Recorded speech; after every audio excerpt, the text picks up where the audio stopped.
Ray. What do you want to do tonight? Same thing we do every night, Pinky. Try to take over the world. The moment you shift how you think about yourself and your circumstances, both you and those circumstances will begin to change. Hello, this is Dane Spots. I'm sure you've heard the idea that our thoughts somehow shape the reality we experience, that negative thoughts influence the world around us and bring about negative circumstances, while positive thoughts somehow bring about positive circumstances. Well, an entire industry of motivational speakers has been created around this premise. Almost all of us have been exposed to the tenets of positive thinking. But if it works so well, then why isn't everyone who attends these seminars and reads these books rich and successful? And most of all, happy? If all we need to do is to think positive thoughts, we should be able to create a positive world almost overnight, shouldn't we? What's wrong with this picture? Well, I've spent the last 20 years trying to find out. And what I've discovered is a philosophy that I'll share with you along with a set of tools and programs I think will not only be a tremendous benefit, but will literally allow you to become your potential and derive the maximum pleasure out of life. Much of what I'm about to share with you will seem simple in concept. The best ideas usually are. And so I should warn you that there's a tendency to view these simple ideas from a surface level without really internalizing and practicing them. Therefore, I recommend that you listen to this tape a minimum of 4 times. 10 times would be even better. And each time you hear these ideas, rather than using your rational, intellectual mind, which analyzes things to death, use your playful, risk-taking side and make the effort to incorporate these tools into your daily life.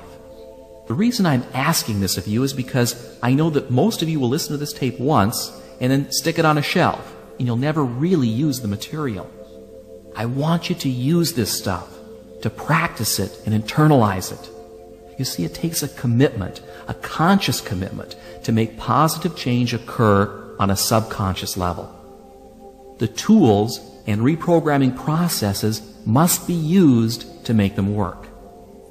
Look, here's something I want you to realize right now. The old you will do everything in its power to prevent change.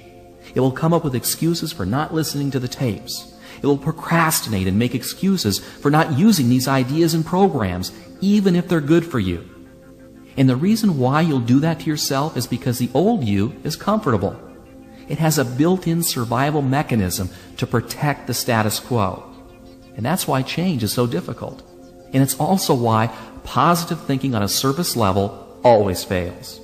Millions and millions of people attend positive thinking seminars or buy books and tapes each year, yet very few derive lasting benefits from them.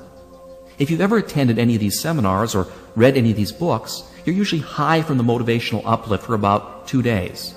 Then you go back to your old self again. Listen, it isn't that the material isn't valid or doesn't work. It does. It's just that the positive thinking and motivational stories deal only with your conscious mind. And that conscious mind is not the engine that powers your life. Rather, it's the subconscious or the unconscious portions of your mind from which your behavior and attitudes spring. Going directly into the unconscious and rewiring how you think about yourself and your future is the key to permanent and lasting change. And that's precisely what we'll be addressing in this program. Okay, let's begin. First off, let me give you the philosophy behind this program and also answer the question of just how our thinking and beliefs on a subconscious level affects our wealth, our health, and our success or failure in any undertaking. Let me read you something that sums up rather nicely the point of all of this. What we believe determines what we make true. Let me read that again to you.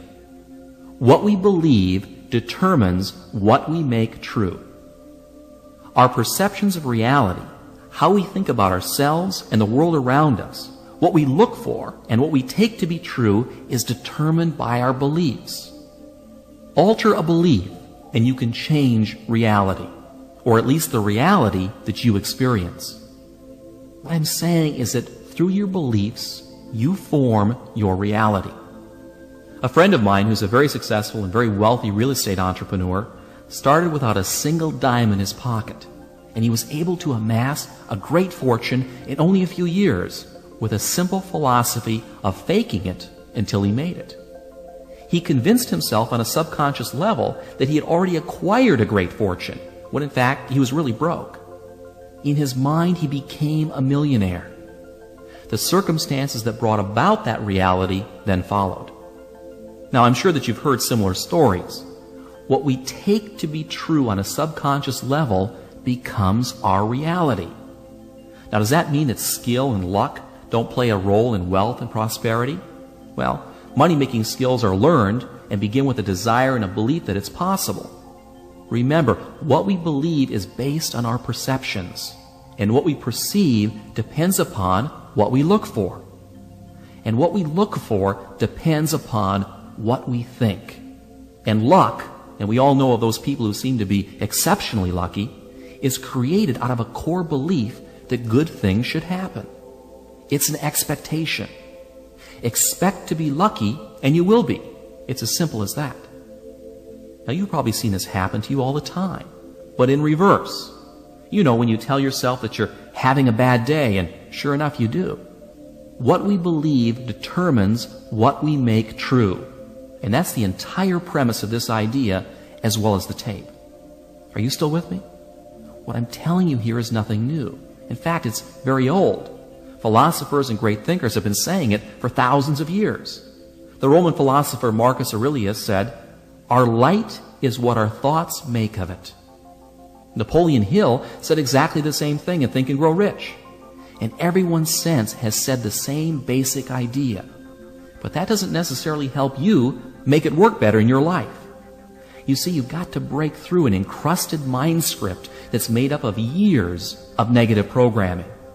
That's why we've created mind development tools here at Zygon, because the purpose of these tools is to deal with the issue of beliefs and behavior at the deepest levels of your being, and to anchor these new beliefs into your subconscious, where your beliefs are formed and reinforced by your perceptions and thus made true. To create lasting change, you must rescript the core set of beliefs that forms how you think and perceive your reality. Inside our subconscious minds, we have scripted what we see as the truth. Remember, what we accept to believe as true is true or becomes true, period. And any evidence contrary to our core beliefs is discarded or perceptually modified by our brains. So if you've been told all your life that you'll never amount to anything, or believe that being wealthy is something beyond your grasp, then that is the mind script that is welded into your subconscious. And then that's the reality you will experience. Now, enough talk about that. Let me give you now a very simple and very powerful tool that you can use to create the reality that you'd like to experience, to attract wealth and prosperity, to bring forth loving and positive relationships, to make you shine and glow and achieve in every area of your life. It's a process I call visioneering. What is it? Well, it's a program of mental rehearsal of future events that anchors successful images to positive emotions through a simple visualization technique. It also programs the subconscious to bring forth a desired goal into reality. Now, you're probably familiar with visualization techniques, and perhaps you've experimented with them in your life. That's good. Most people try it for a while, but then they give up, usually for two reasons. The first is that the old you creeps in again with excuses for not changing. And also because you may not have been doing it right, so you never really noticed any positive feedback to justify continuing doing it. Well, I'm going to give you a super simple solution that's going to work incredibly well, but it's up to you to use it. And there are 3 steps in the process. Before I give them to you, let me give you a bit of a tip. You must set up a regular time each and every day for your visioneering session. We're talking about 5 minutes a day.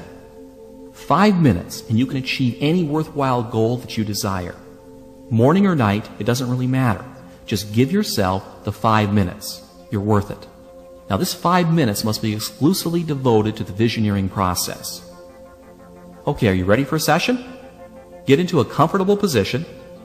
Close your eyes and with your eyes closed, roll them upwards slightly, as if you're trying to see the center of your forehead, and listen to yourself breathe. Focus your attention on slowly taking deep breaths and on the sound of the air coming in and out of your lungs. Feel yourself relax.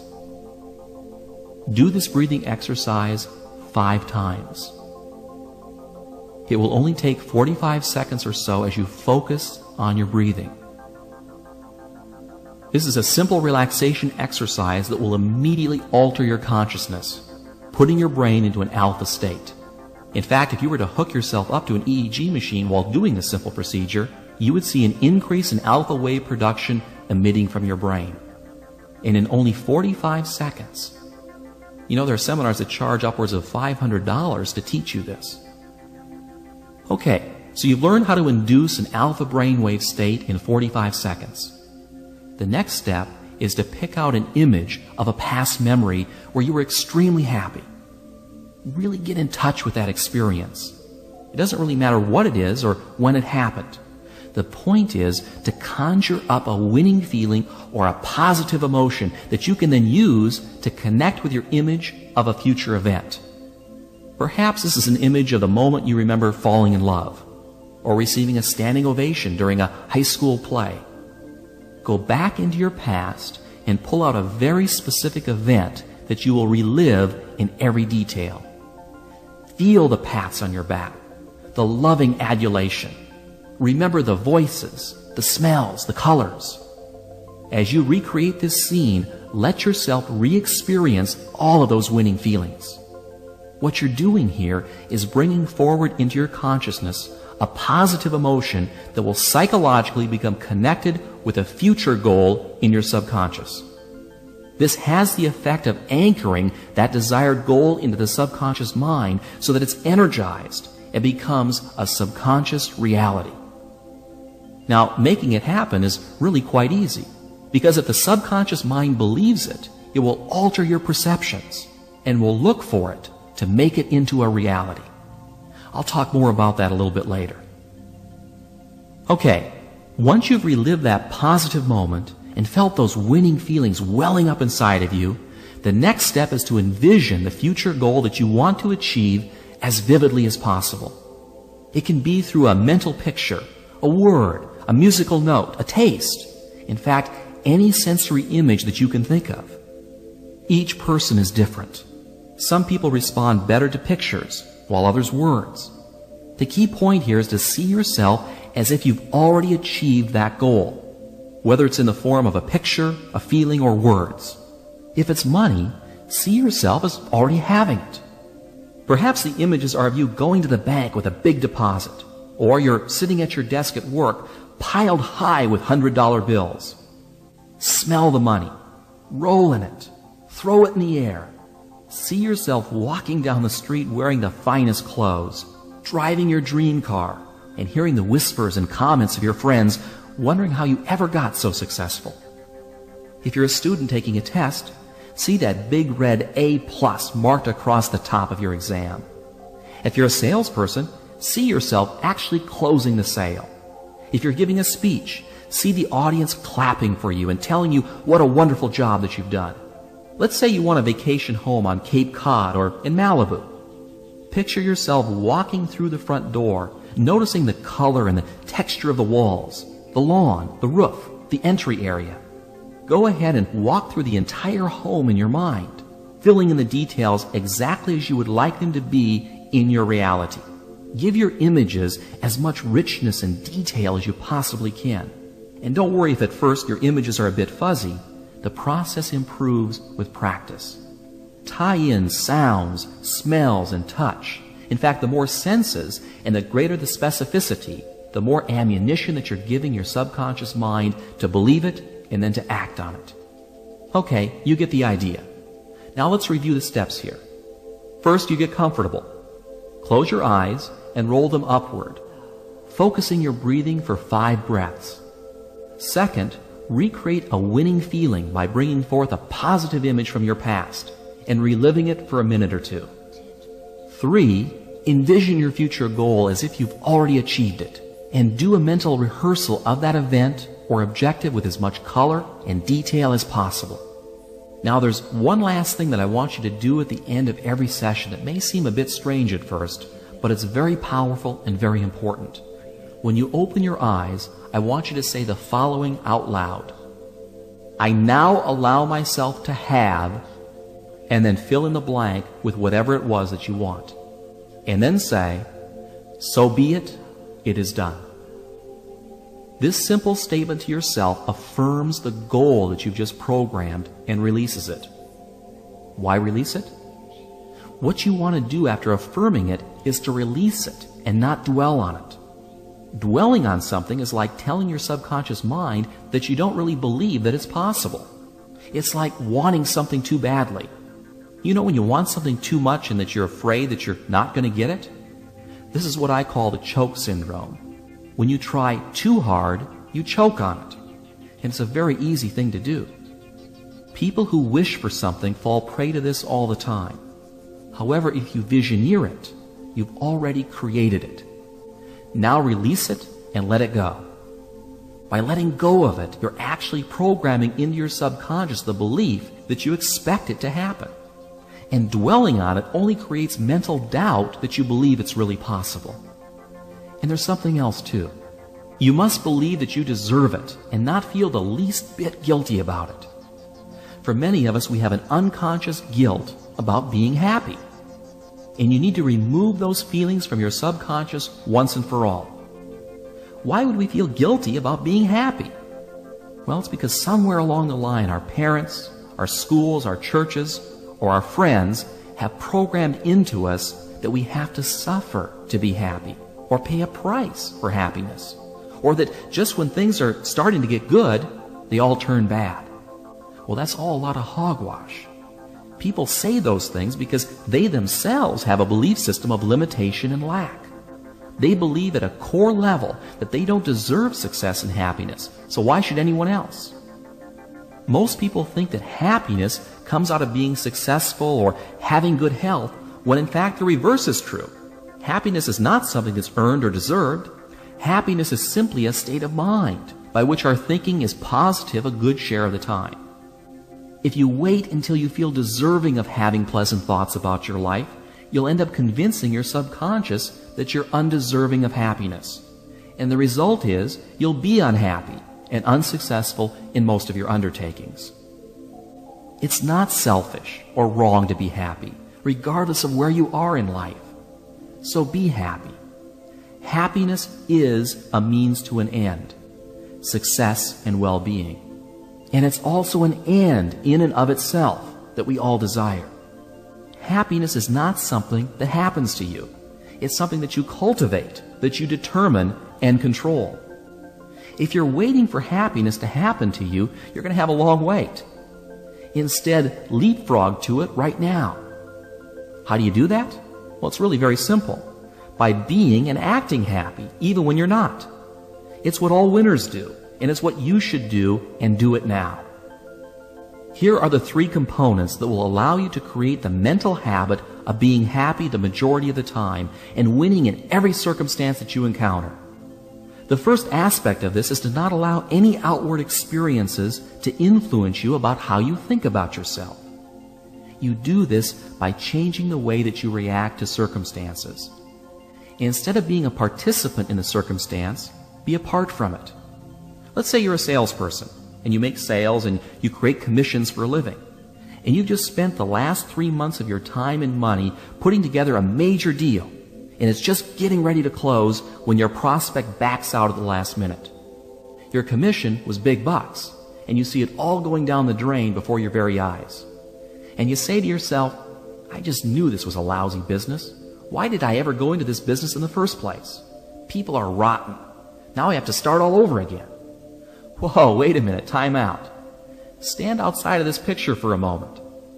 The circumstances are that the deal fell through, but how you react to it will have everything to do with your happiness and the success of future deals. Instead of moaning and feeling helpless, make a conscious habit of reacting aggressively and positively towards threats and problems. Don't let it affect you personally. It's just another deal in a world that's full of deals. Move on to the next one. When you can mentally control the circumstances and never see failures as failures, you'll be amazed at how much easier life will become. Every human being that's alive is presented with challenges and obstacles. It's only how we perceive them that makes them negative or positive. The second component of this concept is to consciously practice living your life in the present, not the past nor the future. You can envision the future the way that you want it to be in your visioneering sessions, but don't make the mistake of living in it. The secret of being alive and always happy is to experience the present. Think back for a moment of the happiest times in your life. I'll bet those were moments that you were totally absorbed and focused in the present. And you were happiest because you felt so alive, so in touch with the experience of living. You weren't thinking about the past or the future because you were too busy living in the now. This is one of the secrets of truly happy people. They're absolutely absorbed in the feeling of being alive. Let me give you an example that almost anyone can relate to. Making love is perhaps one of the most physically and psychologically satisfying things you can do. Why? Because your energy is so focused and so concentrated in the moment, that feeling of being alive is incredibly intense. And you want to know something interesting? Many Vietnam vets will admit that the time when they felt most alive was when they were in country, walking out in some rice paddy. As strange as it may seem for these soldiers, that was the time that they felt most alive. By living your daily life with focus and concentration, you will not only perform at your best, but the intense pleasures you will derive from just living will dramatically increase. And there's a simple way to go about doing this I learned from the famous author Ray Bradbury. To help him focus his daily writing, he had a sign that he put on his desk that said, "Don't think, don't try, just do." And that's really what it's all about. Thinking and trying give your subconscious the wrong message. Just by doing, your subconscious autopilot will automatically steer you in the right direction. The third and final point I want to make here is for you to make happiness a habit. Link it in with your self-image. Regardless of your fears, anxieties, and circumstances, make happiness the choice that you pick. See yourself as happy. Focus on the details of the moment and take the time to love and appreciate the magnificence of the world around you. By affirming life and moving forward through life's experiences with an attitude that says yes to all the circumstances that you encounter, you'll program your subconscious to deliver a meaningful and joyful existence. It's true. And it's not that difficult if you don't think or try, but just do. You know, science is just now catching on to the immense powers of the mind. Powers to spontaneously heal disease. Powers to overcome extreme handicaps, both physical and psychological. And powers to live a life filled with joy and happiness. You know, we spend hours in a gym conditioning our bodies to look and feel their best, but very little time developing our most valuable resource, our minds. And the more you condition your mind for success, the more you will have. Computer programmers have a term they use called garbage in and garbage out. A badly programmed computer is doomed to spit out bad information. And that's the same with your mind. Make a point of using this program on a regular and consistent basis. And do the visioneering exercises on the little things as well as the big things that you want. You'll be amazed at how effortless it will make your life. And finally, why not just for the heck of it, create a habit of being happy all the time?